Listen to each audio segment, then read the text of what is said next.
Welcome back. You're watching NTV Weekend Edition, coming to you live on air and online from the Kampala Serena Conference Center. Now, the World Bank has suspended lending to Uganda, a decision to withhold new lending effective August 22nd, 2016, while reviewing the country's portfolio. This decision was predicated on delays in project effectiveness, weaknesses in safeguards monitoring and enforcement, and low disbursement. As of April 2016, the World Bank's Uganda portfolio included 17 national active operations with a $2.1 billion commitment. How will this affect an economy which is sluggish? On Talk of the Nation tonight is economist Dr. Fred Muhumuza.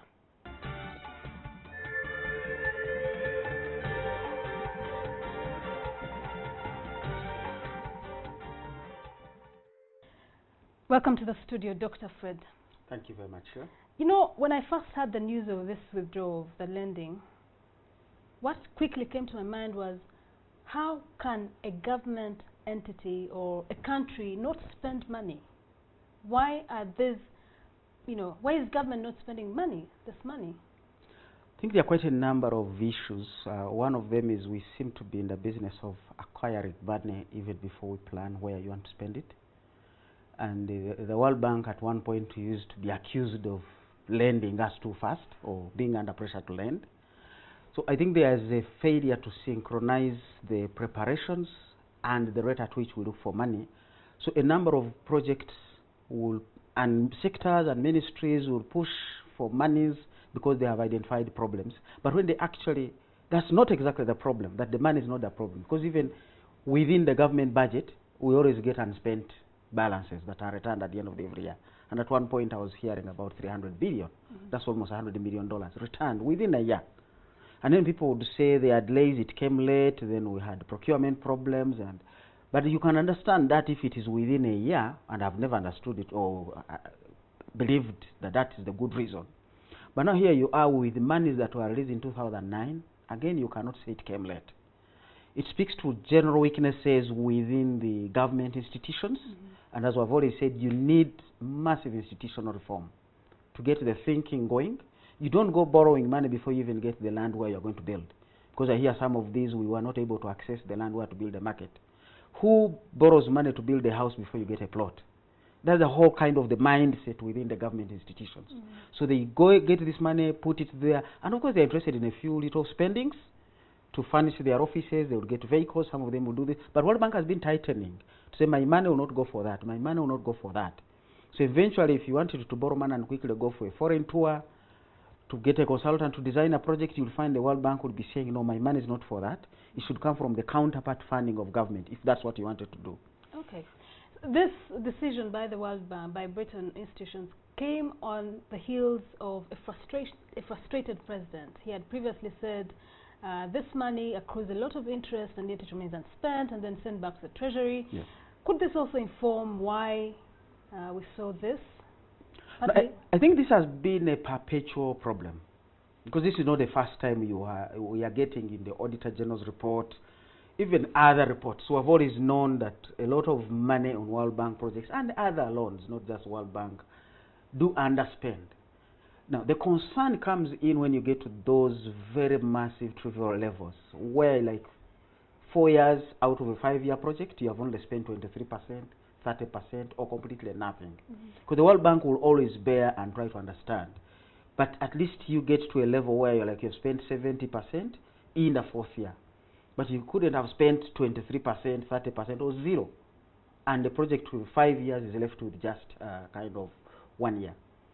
So those are the things that trigger this. But it has been on, and as I've said, it is also on with the government budget. So you have a lot of things where you have laxity, and I think the president's frustration should have come a long time ago. But I think, as he said, this is Kisanja Hakuna Mchezo. He's possibly beginning to push on that. Okay. And maybe he's getting a good boost from the World Bank itself, because now both of them have to ask the tough questions on these issues that have been there.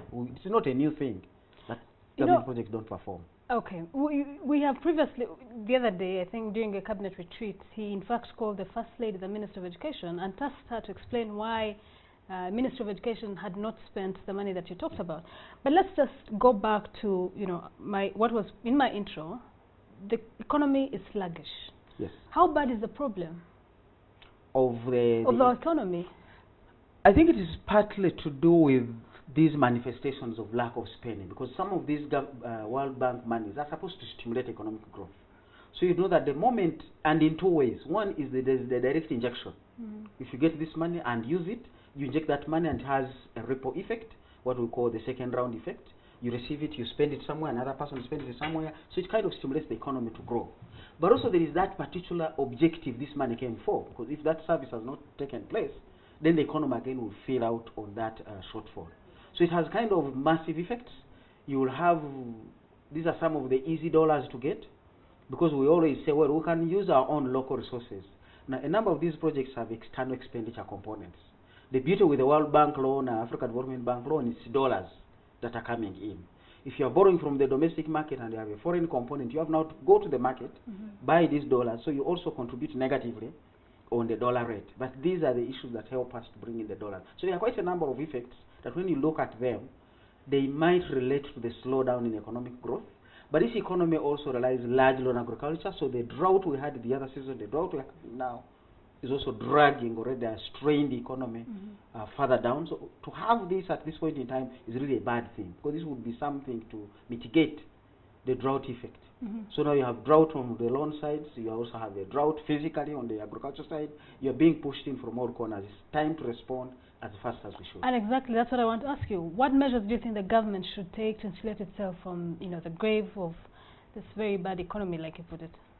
It's one of the, you do whatever you can do, because drought, people always now use it as an excuse. I think many times government institutions have been quick to reflect their failures and convert them into challenges and shift them on another party.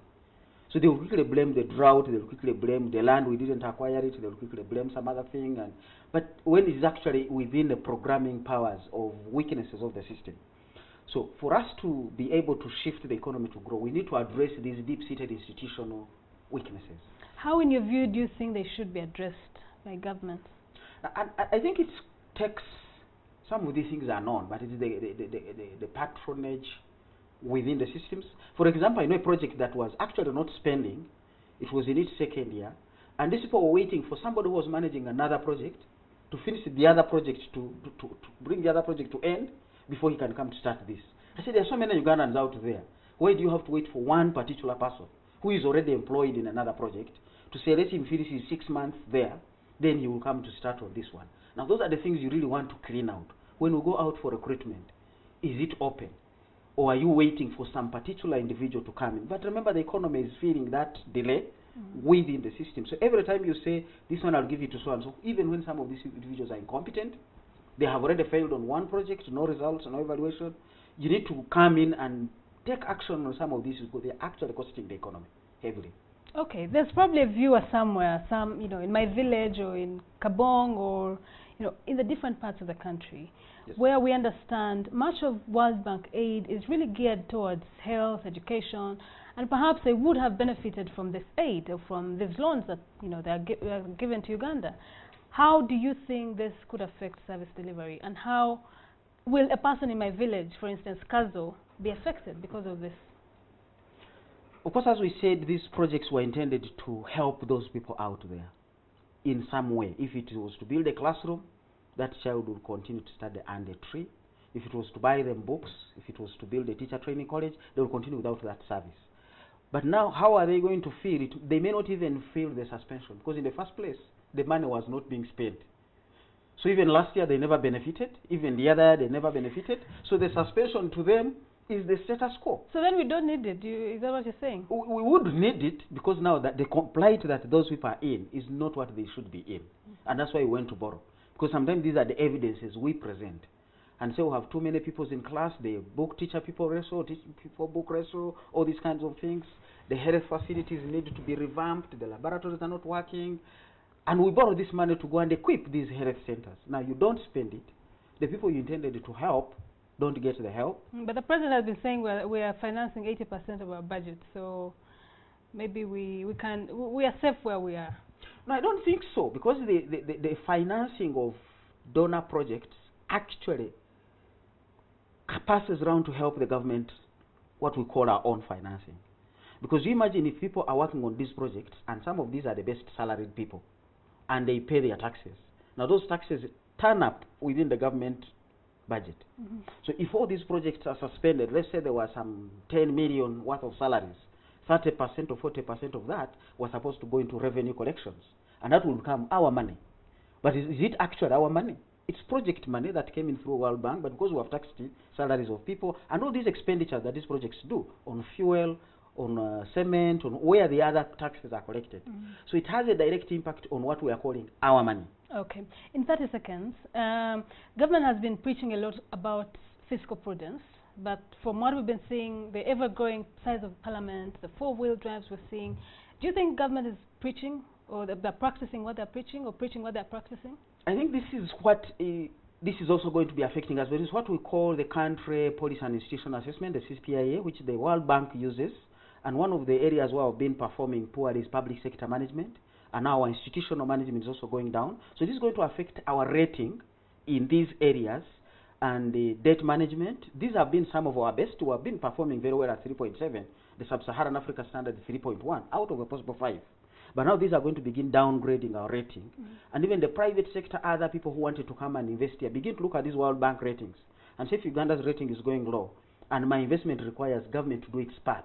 So they will begin to affect us, and we need to get back to say, put our act right and say, where do we put this money and how are we behaving? If we're putting it into public sector administration, it definitely is going to send signals to investors who really wanted other things that they relate with. In 10 seconds, government continues to pander towards the East for, East meaning China. Is this where the solution lies? It doesn't lie there, because China is not a donor like the World Bank. They actually have a different way and a different model of funding.